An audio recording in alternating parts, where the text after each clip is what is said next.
Jai यशोदानन्दना Jai Vraj जनरञ्जना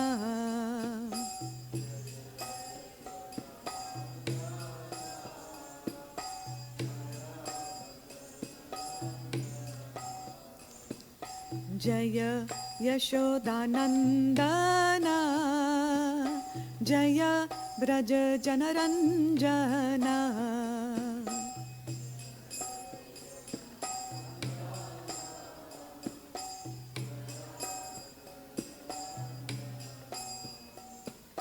Jai यमुनातीरवनचारी Jai Kunj Bihari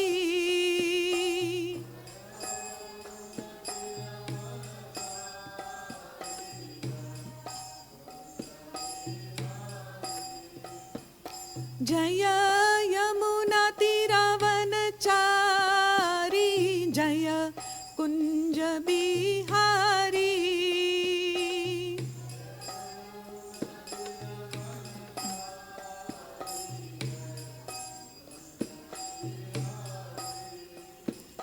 Jai Prabhupada Jai Prabhupada Prabhupada Jai Prabhupada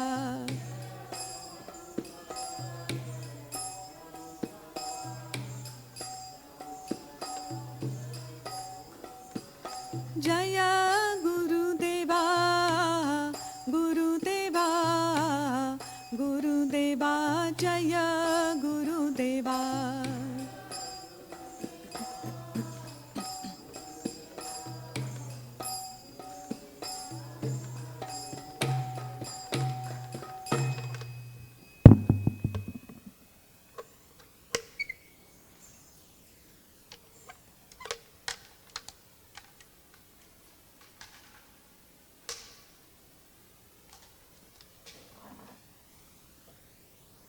Jam Vishnupad Paramahansa Parivrajakacarya Stottra Rishad Shri Srimad Divine Grace Bhaktivedanta Swami Srila Prabhupada ki jai.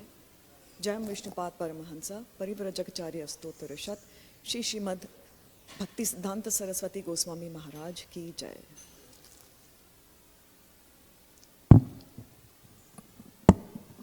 Hare Krishna. Today is February 17th, 2025. And it is the most auspicious and glorious appearance day of Srila Bhaktisiddhanta Saraswati Thakur Maharaj, who is the spiritual master of the founder Acharya Srila Bhaktivedanta Swami Srila Prabhupada. So today, instead of the Bhagavatam, we will be reading a special class in honor of Bhaktisiddhanta Saraswati Thakur Maharaj. And it is my humble attempt to glorify him to the best of my capacity. We'll start with a few prayers here with the English translation. Namo Om Vishnu Padaya Krishna Preshthaya Bhutale Srimate Bhakti Siddhanta Saraswati Iti Namine. I offer my respectful obeisances unto His Divine Grace Bhakti Siddhanta Saraswati, who is very dear to Lord Krishna, having taken shelter at his lotus feet. Shri Varshabhanavi Devi Dayitaya Kripabdhe Krishna Sambandha Vijnana Daine Prabhave Namaha. I offer my respectful obeisances to Shri Varshabhanavi Devi Dayita Das, who is favored by Srimati Radharani and who is the ocean of transcendental mercy and the deliverer of the signs of Krishna. Madhurojjvala Premadhya Shri Rupanuga Bhaktida Shri Gaura Karuna Shakti Vigrahaya Namostute. I offer my respectful obeisances unto you, the personified energy of Shri Chaitanya's mercy, who deliver devotional service which is enriched with conjugal love of Radha and Krishna, coming exactly in the line of revelation of Srila Rupa Goswami. Namaste Gauravani Shri Murtiye Dina Tarine Rupanuga Viruddhapa Siddhanta Dhvanta Harine. I offer my respectful obeisances unto you, who are the personified teachings of Lord Chaitanya. You are the deliverer of the fallen souls. You do not tolerate any statement which is against the teachings of devotional service enunciated by Srila Rupa Goswami. Srila Bhaktisiddhanta Saraswati Thakur Maharaj ki jai. So I'll be going over a brief biography of Maharaj, starting from his birth all the way to his passing away, and also talk a little bit about his accomplishments. He has a very large number of accomplishments, so we will not have time to go all of them, but I have made a synopsis, and we'll see what an illustrious soul he was. Srila Bhaktisiddhanta Saraswati Thakur Maharaj appeared in this world in the year 1874, and that was on the 6th of February at 3:30 in the afternoon. And he appeared in Jagannath Puri, also known as Purushottam Kshetra. He was the fourth son of Srila Bhaktivinoda Thakur, one of our very, very illustrious acharyas, and his mother's name was Bhagavati Devi. His father had a very high position. Srila Bhaktivinoda Thakur was actually a deputy magistrate and also the superintendent of the Jagannath Puri temple. And Srila Bhaktivinoda Thakur had actually prayed very ardently to Krishna to bestow him a ray of Vishnu, so that that ray of Vishnu could spread the glories of Krishna all over the world. And in fact, it's very interesting because this is the book I'm referring to, which is entitled The Ray of Vishnu. And this is a whole comprehensive biography of Srila Bhaktisiddhanta Maharaj. It is also mentioned that at the time of his birth, the 32 bodily symptoms which characterize a very great personality or a Mahapurush were actually found to be on him. And this was observed by an astrologer also. And very interestingly, I was trying to see what are these 32 bodily symptoms which characterize a Mahapurush. And Srila Prabhupada has listed these symptoms in Chaitanya Charitamrita, Adi Leela 14.15. And I'm going to list these 32 bodily symptoms really quickly. This is very interesting to understand what these are. Srila Prabhupada mentions there are 5 body parts which are large: nose, arms, chin, eyes, and knees. There are 5 body parts which are very fine: skin, fingertips, teeth, hair on the body, and hair on head.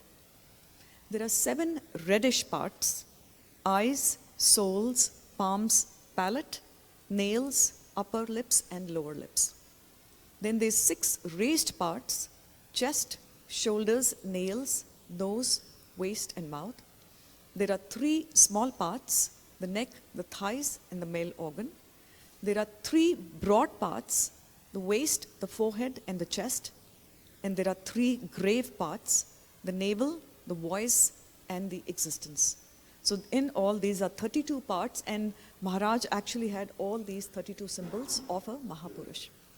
And also, the astrologer, when he was making his kundali at the time of his birth, he said, quote, "I have done many horoscopes in my life, but I have never ever seen such a horoscope filled with all the signs of a great personality.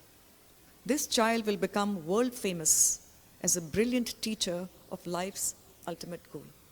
In fact, when he appeared, when he was born, the umbilical cord was wrapped around his neck in the form of a Brahman thread. So that was another very auspicious sign here. So his birth itself was very glorious, born in a very sagacious place like Jagannath Puri. And then when he was 6 months old, Srila Bhaktivinoda Thakur actually arranged for the grain ceremony of his son. And it is mentioned at that point, Jagannath's Rath Yatra cart was going around the town and stopped in front of Srila Bhaktivinoda Thakur's home and stayed there for 3 days, not being able to move. At that point, Srila Bhaktivinoda Thakur actually took his baby, Maharaj, and put him on the cart. It is mentioned that Maharaj reached out to touch Jagannath's lotus feet. And immediately at that point, the garland from Lord Jagannath fell on the baby Maharaj, who was in the baby at that time. And Bhagavati Mataji, his mother, was carrying him at that point. So that was a very auspicious sign that Jagannath's Mahagarland actually fell on him. At that point, Srila Bhaktivinoda Thakur actually did his grain ceremony. And since Lord Jagannath's Prasad is actually offered first to Bimala Devi before it comes to the routine public, he was named Bimala Prasad Datta, coming from the word Bimala Devi as the Mahaprasad of Bimala Devi. And then it is also mentioned that Bimala Prasad stayed in Jagannath Puri for about 10 months after his birth. And then he was taken to Nadia district, a place called Ranaghat, by palanquin, and he was carried in the lap of his mother. And then we do know that Maharaj actually gained great erudition right from his childhood, and we'll see how illustrious he became right from the age of 4. When he was 4 years old, one day his father got some mangoes in his home. And Maharaj was just 4 years old at that point, and he ate those mangoes, or maybe one mango. And when Srila Bhaktivinoda Thakur came back home, he actually chastised his son very mildly. He rebuked him. He says, "These mangoes were not offered to Krishna. You should have only honored it after offering to the Lord." And Maharaj took this to his heart so seriously that he thought himself to be an offender, that he had taken something which was not yet offered to the Lord. And so from that day onwards, Maharaj vowed never ever to eat mangoes in his entire life. And he followed that vow for the entire duration of his life. That was his level of seriousness in considering that this was an offense. He was just a little child of 4 years old, but the level of sobriety with which he took these vows was absolutely amazing. By 7 years of age, a little boy, he had memorized the entire Bhagavad Gita, 700 verses, at the age of 7, and could even explain the verses. His father at that time, understanding the brilliance of his child, actually started training him on how to proofread and how to print, in conjunction with the publication of the magazine known as Sajjana Toshini. And this is happening at the age of 7, when little children are getting their knees dirtied and playing in the dust. Maharaj was actually reciting the entire Bhagavad Gita. It is also mentioned that he went to Serampore High School in West Bengal, and when he was 11 years of age, typically in grade 5, he invented a brand new method of writing. And he also took lessons in very complicated subjects such as mathematics and astrology. But while he was taking lessons, his entire heart was on studying the devotional books. So externally he was studying these very amazing subjects, but internally his heart was only in the Vedic scriptures. And it is mentioned that in the year 1881, when Srila Bhaktivinoda Thakur was in the process of constructing a Bhakti Bhavan, while the construction was going on, there was a beautiful deity of Kurma Dev, which was recovered from the soil. And Srila Bhaktivinoda Thakur gave this beautiful Kurma Dev deity to his son, Bimala Prasad, and requested him to actually worship this deity.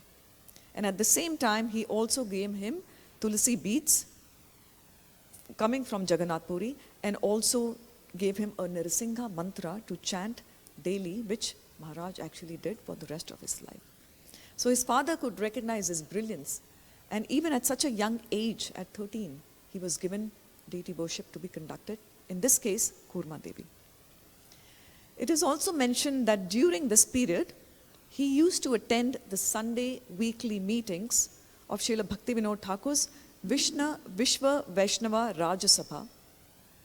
And here, his father lectured on the Bhakti Rasamrita Sindhu, Nectar of Devotion by Srila Rupa Goswami. It is also mentioned, as I mentioned earlier, he was never known to study his school assignments. And while sitting at home, he would replace those assignments with the teachings of Srila Narottam Das Thakur. He was completely enamored by Srila Narottam Das Thakur's teachings and books, and he used to read those, particularly Prema Bhakti Chandrika and other literatures. It is also mentioned here that whatever were questions he was asked in the classroom, in an academic setting, despite not being reading those books, so-called apparently, he would answer all those questions brilliantly and get full points for the same. Almost a photographic memory. In 1892, when he was 18 years of age, he passed his entrance exam and was admitted into the Sanskrit College of Calcutta. There he spent a long amount of time in the library studying various books, particularly on philosophy. However, he did not continue with his college education for long.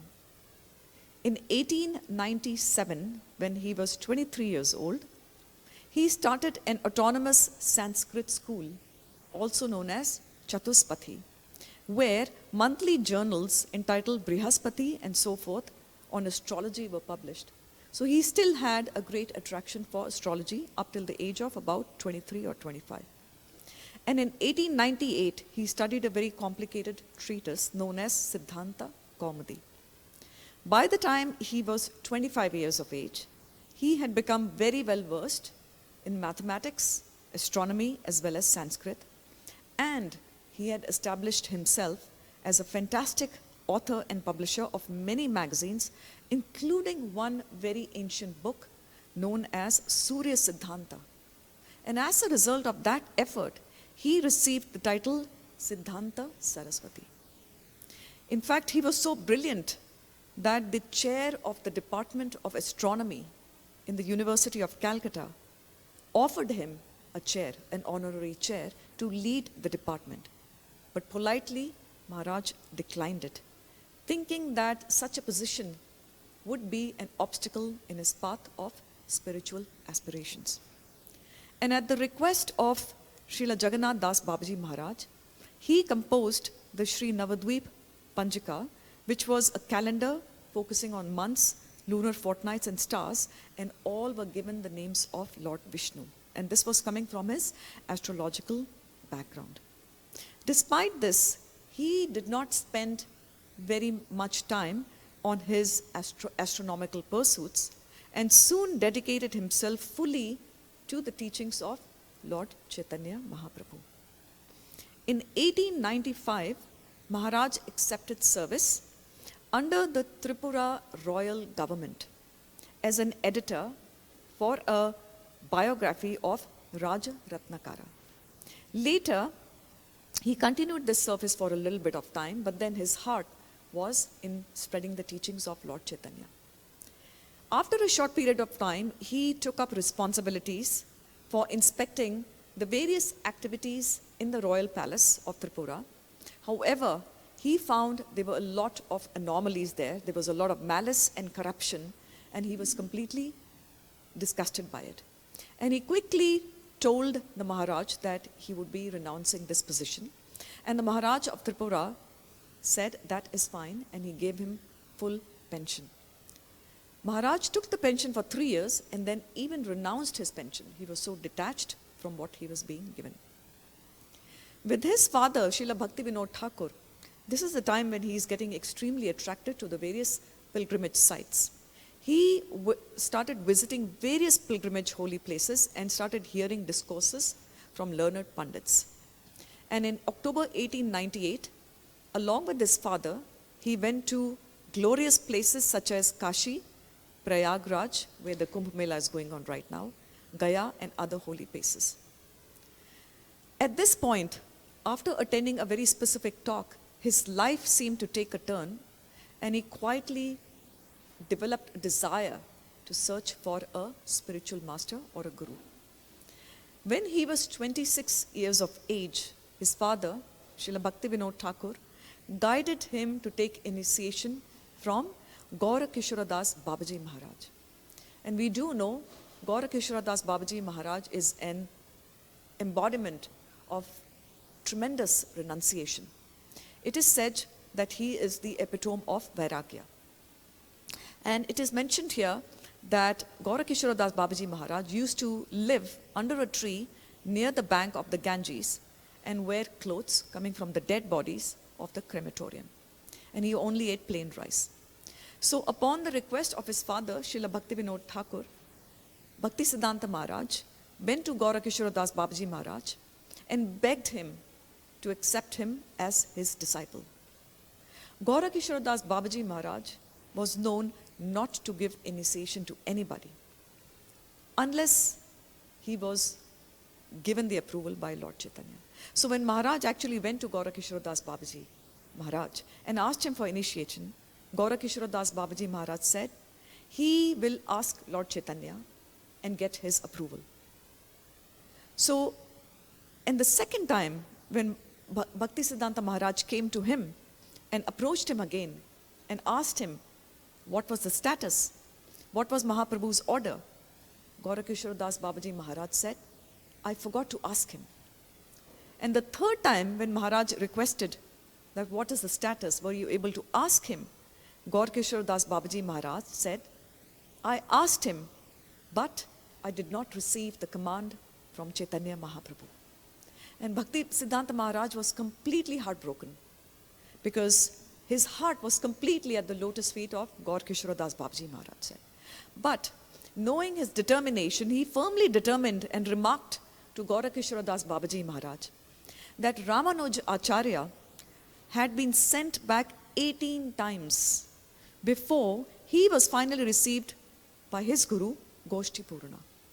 So he said he would also wait patiently until Gaurakishora Das Babaji Maharaj would bestow his benediction upon him.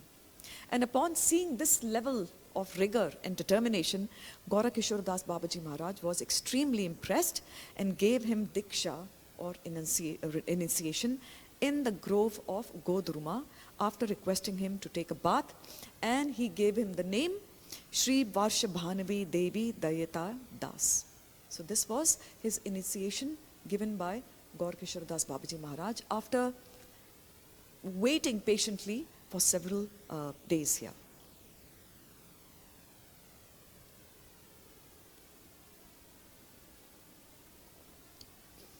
In 1908, when he was 26 years of age, Maharaj went with Bhakti Vinod Thakur to other places such as Bhubaneswar, Balasore, Remona, where Srila Bhakti Vinod Thakur preached extensively. So he was spending quite a bit of time with his father, exploring these places, including wonderful places in South India, such as Madurai, Tirupati, Srirangam, Sihachal, and a whole assortment of places here. And it is mentioned, wherever he would go in the travels, he would lecture, write, and debate.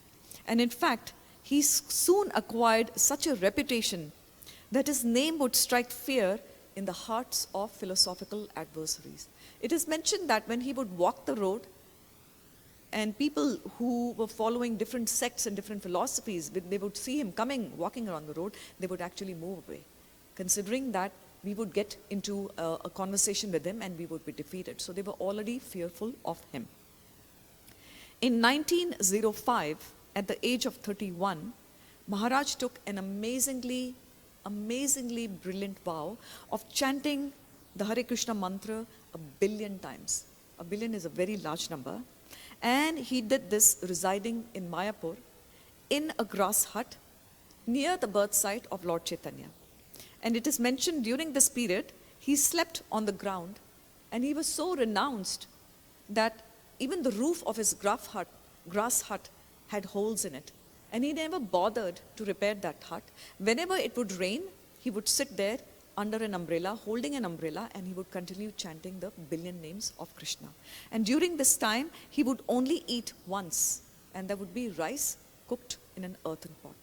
So this is an extremely high level of austerity and renunciation, and this is probably coming from Gaurakishora Das Babaji Maharaj.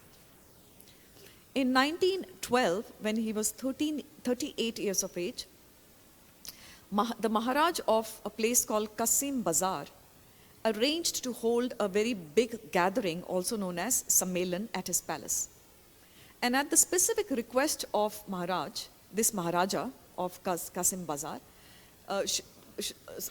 Bhaktisiddhanta Saraswati Thakur Maharaj attended this Sammelan. And this is a very, very interesting event because originally Srila Bhakti Vinod Thakur was supposed to go for this. He was invited, but he was unwell and he requested his son, Srila Bhaktisiddhanta Maharaj, to go.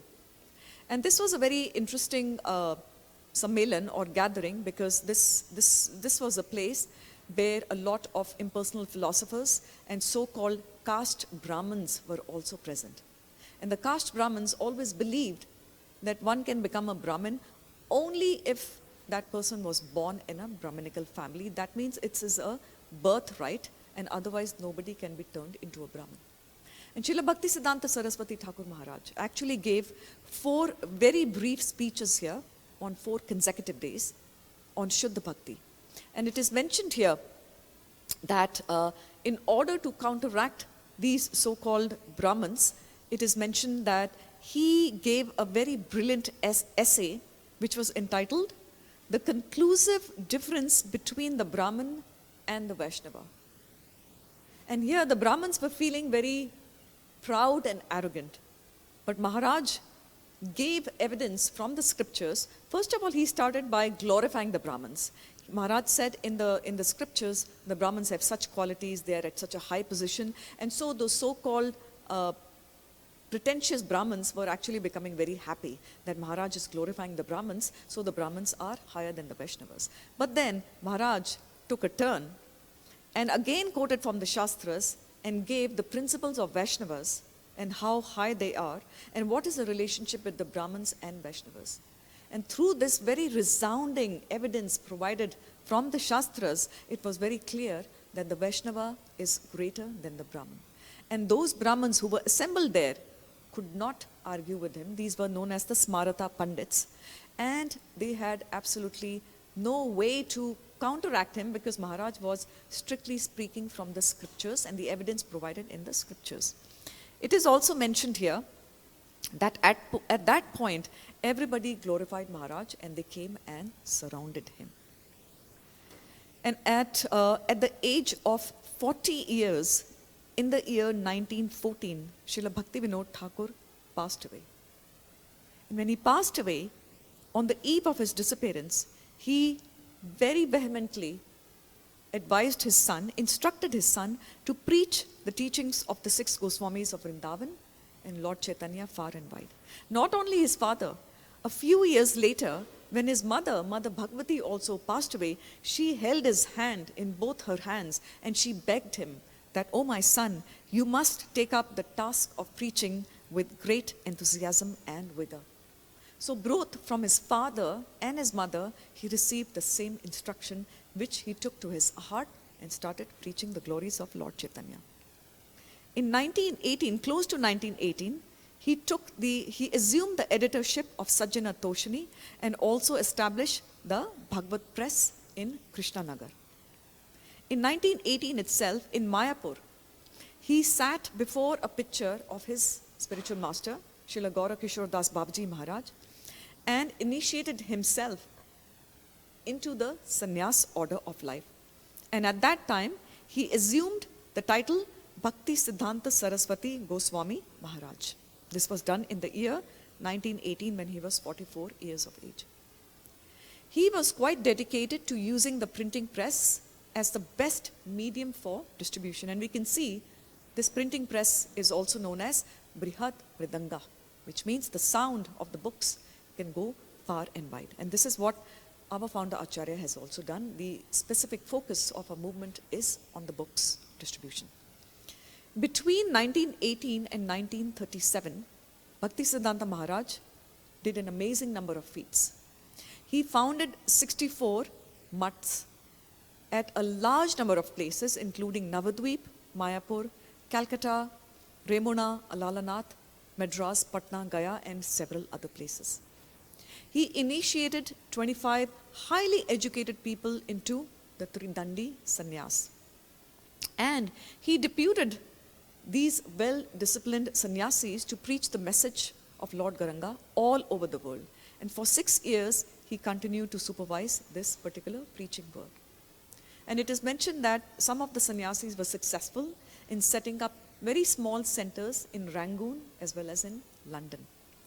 But this honor was actually being saved for Bhaktivedanta Swami Maharaj, who actually fulfilled his order of spreading Krishna consciousness all over the world single-handedly. His passing away was glorious. On the morning of December 31st, 1936, Srila Bhaktisiddhanta Maharaj requested a couple of his disciples to sing Sri Rupa Manjari by Srila Narottam Das Thakur as well as the Shikshashtakam prayers.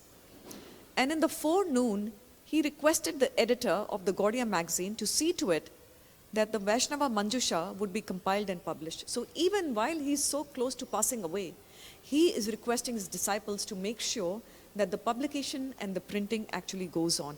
Exactly in the same mood that Srila Prabhupada was also doing in Vrindavan, actually narrating the Srimad Bhagavatam as he was lying on his disappearance bed. In his last days, Maharaj specifically requested that his disciples form a governing body commission, GBC, of 10 or 12 devotees to manage the society's affairs. He announced to all his disciples as he was passing away, quote, "Please accept my blessings to you all, present and absent. Please bear in mind our sole duty and religion is to spread and propagate service to the Lord and his devotees. With the utmost enthusiasm, preach the message of Rupa Raghunath. Our ultimate goal is to become a speck of dust touching the lotus feet of the followers of Srila Rupa Goswami. All of you remain united in allegiance to the spiritual master, Ashray Vigraha, in order to satisfy the senses of the transcendental entity of non-dual knowledge. Do not give up the worship of Hari, even amidst hundreds of dangers, hundreds of insults, of hundreds of persecutions. Do not become unenthusiastic upon seeing that the majority of the people in this world are not accepting the message of Krishna's sincere worship. Never give up the glorification of the topics of Krishna. They are your own personal bhajan and your own very all in all. Being humble like a blade of grass and tolerant like a tree, constantly glorify Hari." These were his last parting words to his disciples. And it is mentioned that he was known as the Lion Guru or Simha Guru because of the strength and the fierceness by which he used to preach, strictly quoting from the scriptures. And he passed away on 1st of January 1937 at 5:30 a.m. in the morning. He was also known as Vaikuntha Man, as told by Srila Prabhupada. His actual samadhi is in Chaitanya Math in Mayapur, although his Pushpa Samadhi is in Radhakund and Radha Damodar temple. He is known for his erudition, for his scholarship, and he had a large number of publications such as Sajjana Toshni, the Harmonist, the Gaudiya, the Bhagavata, the Nadia Prakash, Kirtan, Paramarthi. And it is mentioned that he even established a daily newspaper called Nadia Prakash. And he wanted that newspaper to be published every single day. When challenged by one person on how it was possible to publish a daily newspaper about God, Maharaj said, "Here in this world, there are thousands of newspapers and magazines reporting the stale, repetitious happenings of this limited space. So, for reporting the news of the unlimited spiritual realm concerning the eternal, ever-fresh Supreme Personality of Godhead, we could publish a newspaper at every second, what to speak of daily." And Maharaj is known for his very revolutionary ideas. We do know that. His preaching ideas were based on the principle of Yukta Vairagya. That means we do not need to renounce anything. Rather, we dovetail all those material items in Krishna's service. And he was known for doing this. Although he faced a lot of challenges and victory and impositions and obstacles, particularly from the Sahajya sects who were constantly opposing him, he stood like a lion guru and was able to defeat all of them. And he was also very creative and very innovative. In fact, he organized a large number of theistic dioramas. We actually have it in our Gita Museum. And he organized these, employing the latest technology, including animated dolls, to depict the pastimes of Lord Krishna. And he also encouraged his sannyasis to adopt modern practices such as wearing tailored clothing, suits, and utilizing vehicles. So this is Yukta Vairagya, where the whole principle was how to get the message of Lord Chaitanya across all over the world. So this was his mood. Srila Bhaktivedanta Swami Maharaj has commented on his Gurudev, and I'm going to read a few of them here. Quote, "My Guru Maharaj's contribution is that he defeated the caste Goswamis. He defeated this Brahmanism. He did it the same way as Chaitanya Mahaprabhu did. There is no consideration whether one is a sannyasi, a Brahman, a Shudra, or a Grihastha. Anyone who knows the signs of Krishna, he is all right. He is Goswami and he is Brahman." Second quote, "This was my Guru Maharaj's contribution, and for this reason, he had to face so many vehement protests from these Brahmins of the caste Goswamis." Third, "Once they conspired to kill my Guru Maharaj. Guru Maharaj told me personally. By his grace, when we used to meet alone, he used to talk about so many things. He was so kind that he used to talk with me, and he personally told me that these people, they wanted to kill me."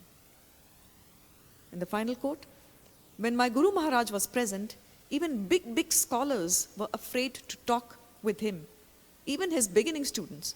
My Guru Maharaj was called living encyclopedia. He could talk with anyone on any subject matter. He was so learned and no compromise. So-called saints, avatars, yogis, everyone was false, was an enemy to my Guru Maharaj. He never compromised. Some God brothers complained that this preaching was a chopping technique and it would not be successful. But those who criticized him actually fell down." So in the last 5 minutes, I want to just discuss a few very brief stories about Maharaj here. It is mentioned that once Srila Bhaktisiddhanta Saraswati Thakur Maharaj was giving a very heavy class on detachment and how one has to be detached from everything material.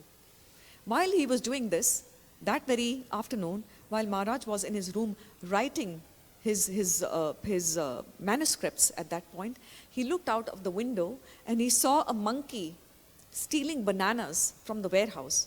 Immediately Maharaj stopped writing and he ran with the stick.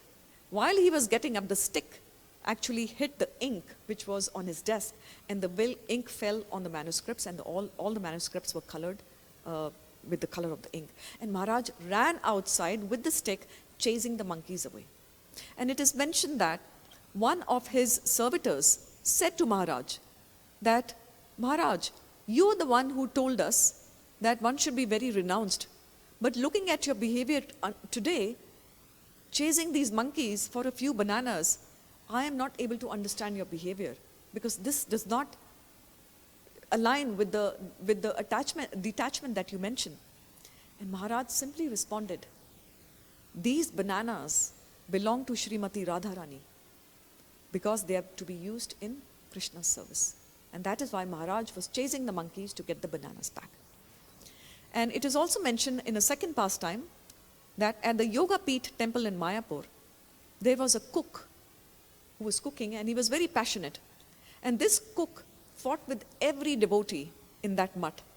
And every person who was living in that mutt was actually fed up of that cook, because the cook had a very fighting spirit. And then one day the cook died and passed away. And after the funeral ceremony was completed for this cook, the brahmacharis were sitting together and talking amongst themselves how bad this cook was, how much he fought, and how much trouble that cook gave to everybody. And each was telling stories about that cook, and not very flattering stories. And suddenly, Bhaktisiddhanta Maharaj came, and at the doorway he said one simple thing: "This cook always washed his dhoti so nicely and was very clean." So despite all the negative comments that were being given to the cook who had passed away, Maharaj found a good quality in him, and he glorified the cook for that particular quality. At that point, everyone became silent, and nobody said anything negative about that cook anymore. And then this is a very interesting pastime, very instructive for us. One time, Bhaktisiddhanta Maharaj was riding a train from Calcutta to Puri. And in the train were his disciples and his servitors, and they had a very big bag of mangoes, which was donated to them by a rich man. And because Maharaj had taken a vow of never eating the mangoes throughout his life, his disciples also dared not eat those mangoes. So that bag was lying there. And in that same train, close to where Maharaj and his disciples were sitting, there was a Mayavadi sadhu who started preaching the monism philosophy, the impersonalistic philosophy extensively, that everything is one, all is one, we are all merged together.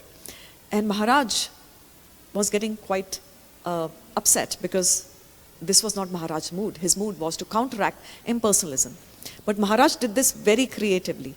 He ordered one of his students to go to this impersonal person who was preaching monism in the train and feed the sadhus, that's impersonalist, rotten mangoes from the bag. Not the ripe mangoes, but the rotten mangoes, because that bag was sitting in the train for a while and some of the mangoes had gotten rotten. So Maharaj told his disciple, you go to that impersonal monist and give him the rotten mangoes and tell him, since you're preaching all is one and everything is the same, then the rotten mango is also the same like a ripe mango.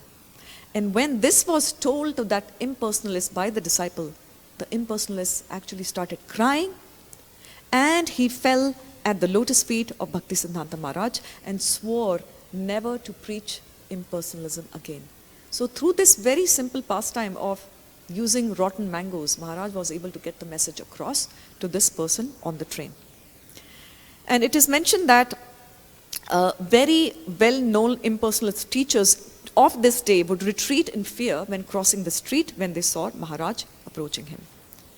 And this is, of course, Maharaj's amazing contributions, that he could completely defeat the impersonalist philosophy, and through Vedic scriptures he would give evidence of how Vaishnavism is the crest jewel of the society. So I just want to summarize in the next 1 or 2 minutes here that he always emphasized Kirtan and talks about Krishna, and always focused on printing books, and his press was known as Brihat Mridanga. He personally wrote over 108 essays and books, and aside from this, he published hundreds of articles in Sajjana Toshni and other magazines. Apart from his own writing, he also published many other books, commentaries of which were given by Srila Bhakti Vinod Thakur, Srila Vishwanath Chakravarti Thakur, Sri Madhvacharya, and so forth. He also edited a large number of books which were written by his father. He met world leaders, scholars, and educators. He had interviews and debates with acharyas of various sects and established the Achintya Bheda Bhed Tattva very concretely. And of course, he also established dioramas in Kurukshetra, in Mayapur, in Patna, Bihar, and Dhaka, and as well as Kashi. He also established parikramas of the holy dhams, Navadvip, Vrajamandal, and so forth. And he also discovered many pilgrimage sites of Lord Chaitanya, where he established what we call Pada Pithas, or the lotus feet markers. And the most importantly for us, in 1922, he instructed and empowered Srila Bhaktivedanta Swami Maharaj to spread Krishna consciousness all over the world. And this was an amazingly monumental instruction, because Srila Prabhupada had gone at Ulta Danga Junction to meet this sadhu, which Narendra Malak, his close friend, had said, come and visit this sadhu. And they were paying their obeisances. They had not even got up. And Maharaj gave the command, you are educated young men, you should preach the message of Lord Chaitanya in the Western world. And this Srila Prabhupada took to his heart and recognized Bhaktisiddhanta Maharaj as a real guru, a Simha guru. So Maharaj's struggle to establish Lord Chaitanya's movement worldwide has borne fruit and has attained full success through the amazing endeavors of Srila Bhaktivedanta Swami Maharaj. So with this, I would like to end, and hopefully Maharaj accepts the glorification. Srila Bhaktisiddhanta Saraswati Thakur Maharaj ki jai. Srila Bhaktivedanta Swami Maharaj ki jai. Gaur Premanande.